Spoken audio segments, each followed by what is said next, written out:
Saya dulu ketika pulang ceramah di masjid, ada seorang profesor, rupanya dia direktur sekolah tinggi ilmu kebidanan dan keperawatan. Ustadz Abdul Somad bisa ngajar di kampus saya?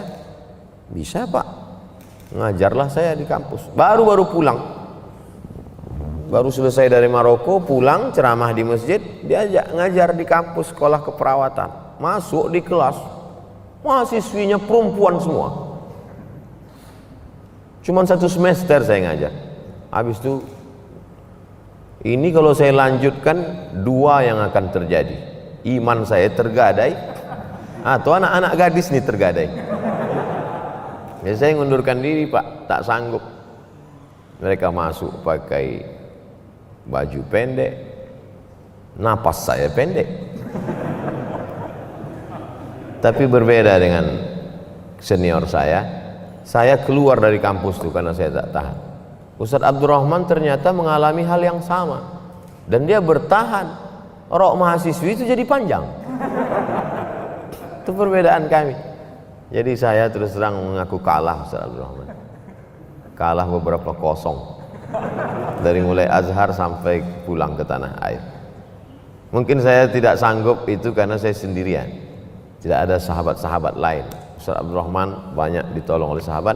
Akhirnya dengan usaha bisa mahasiswi menutup aurat, lalu kemudian bisa pula mereka islami, bisa membaca Al-Quran yang sebelumnya tidak baca Quran. Ada sebagian orang tamat Al-Azhar mesti pulang mengajar di kampus Islam, mesti mengajar di pondok pesantren.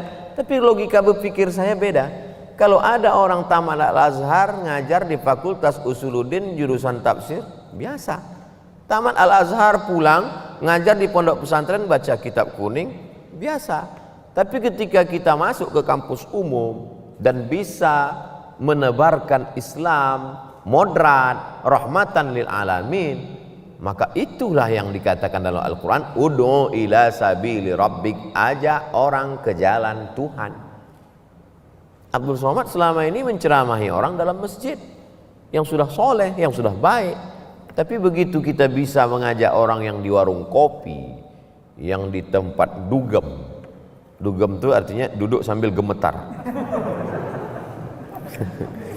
Sebelum masuk ke dalam begini kipasnya. Setelah sampai di dalam kipasnya diam, kepala dia yang goyang.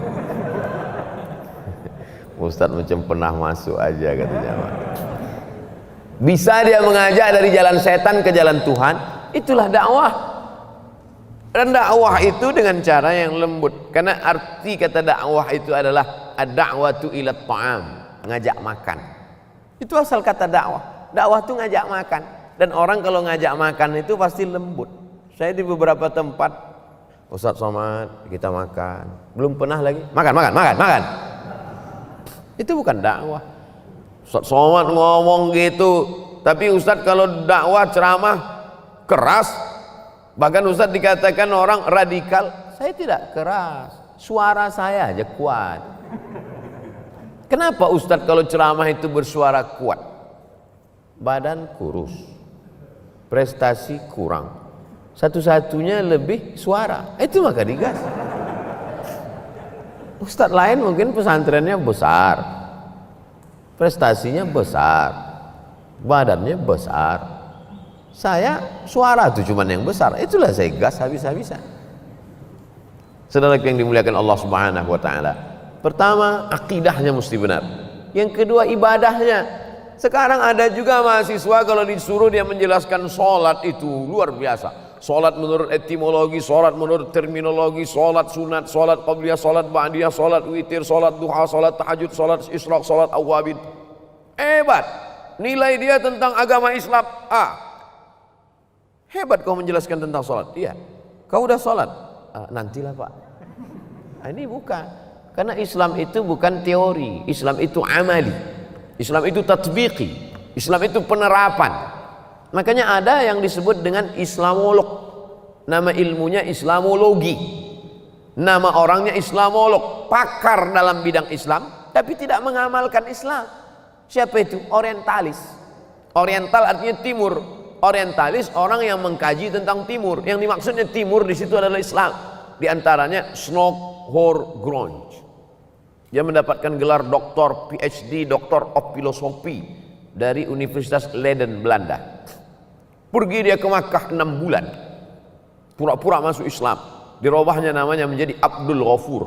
Untung tak Abdul Somad. Sampai di Makkah dia menemui Imam Masjidil Haram yang kebetulan waktu itu orang Indonesia, namanya Syekh Ahmad Khatib Al-Minkabawi. Lalu kemudian dia temui lagi satu ahli tafsir di Makkah waktu itu, orang Indonesia juga, namanya Syekh, nama tafsir kitabnya Tarjuman Al-Mustafid, Syekh Nawawi Al-Bantani. Al-Bantani dari Banten. Lalu kemudian kenapa dia temui dua ulama ini? Dia mau mempelajari tentang sifat karakter orang Indonesia. Diperdalamnya orang Indonesia di sana supaya dia pulang nanti ke Indonesia untuk menjajah orang Indonesia. Dan setelah itu dia pun datang menghabisi Islam secara pemikiran. Dan setelah itu dia pulang ke Amsterdam, Belanda dengan agama aslinya. Dia merusak. Ini orang-orang yang nanti paham Islam, mengerti Islam, doktor dalam bidang Islam, tapi bukan untuk amal, hanya untuk sekedar pengetahuan saja. Itu di akhirat insya Allah satu sel sama Snokhor Gronj. Makanya doa yang diajarkan Nabi, Allahumma inni a'udzubika min ilmin la yanfa'. Jauhkan aku dari ilmu yang tidak bermanfaat. Gak ada gunanya. Rajin baca buku, rajin menambah update keilmuan, tapi hanya untuk kesombongan, keangkuhan. Akidahnya mesti benar, ibadahnya mesti benar. Yang ketiga adalah akhlak. Saya terus terang hari ini merasa tidak berakhlak. Duduk di atas senior saya di bawah, duduk di atas Pak Direktur di bawah. Tapi saya pikir-pikir juga, kapan lagi saya bisa begini? Mohon maaf, tak ada, tidak sama sekali. Saya duduk di sini biar supaya kamera itu nampak saya lebih berwibawa. Tapi kalau saya terlalu lama begini, bisa-bisa jadi Fir'aun nanti saya. Saya ceramah di Medan, Sumatera Utara, diletakkan di hotel megah, mewah, cantik, indah, buka jendela langsung nampak lapangan Merdeka. Saya ceramah di Bandung, di hotel megah, mewah, cantik, ceramah di stadion 100.000 orang, Bandung Lautan Api. Saya ceramah di Makassar, di hotel megah, tinggi, menjulang, buka jendela langsung nampak pantai Losari. Kalau saya mau pergi semuanya disiapkan, sendal saya disiapkan, mobil disiapkan, mobilnya ada lagunya, syukuri Alphard adanya. Dikawal, polisi di depan, polisi di belakang, tentara, Satpol PP. Itu kalau saya terlalu lama dibegitukan, bisa-bisa saya jadi Mirza Ghulam Ahmad. Merasa Nabi yang ke-27 nanti saya. Maka kalau saya pulang ke Pekanbaru, saya mesti mendidik diri saya sebagai Abdul Somad. Maka saya nyetir sendiri. Ngapa Ustaz nggak pakai supir? Ngapa? Saya sedang mendidik diri saya sendiri. Saya pakai masker, saya nyetir sendiri, kena razia juga. Mana SIM? Saya buka kan SIM. Lupa saya kalau mobil itu SIM apa, SIM C. Saya keluarkan dua-dua, marah polisi. SIM itu satu, masa SIM dua? Saya keluar. Setelah dilihatnya nama saya, Ustaz Somad. Saya pergi belanja ke supermarket. Supermarket saya belanja sendirian. Saya bawa itu tenteng. Sampai di pintu, kening ya, kening. Dalam hati saya, kalau di tempat ceramah pasti tangan. Kening, tembak. Di depan saya ada Pak Polisi. Pak Polisi lewat aja, nggak diperiksa. Pas saya ditembaknya kening. Kalau saya turunkan ego saya akan buka masker saya dan saya katakan, Pak Polisi, ini yang mengawal saya biasanya. Tapi saat itu kita sedang meluluh lantakkan keangkuhan kita. PSBB Kota Pekanbaru, tutup sisi-sisi jalan. Saya pulang malam jam 11 bawa kendaraan. Rumah sedikit lagi, tapi jalan itu ditutup. Putar sana Pak, putar. Kalau saya turutkan ego saya akan buka. Ini somat nih.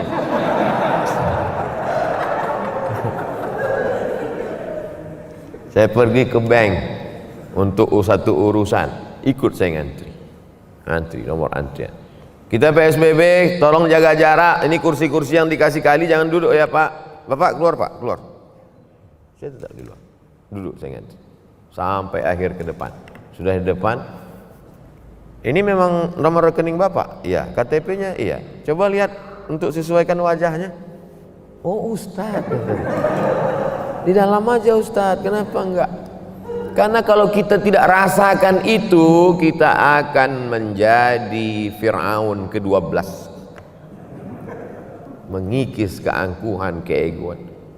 Siapa yang mengajarkan Ustaz begitu? Guru-guru kami di Al-Azhar.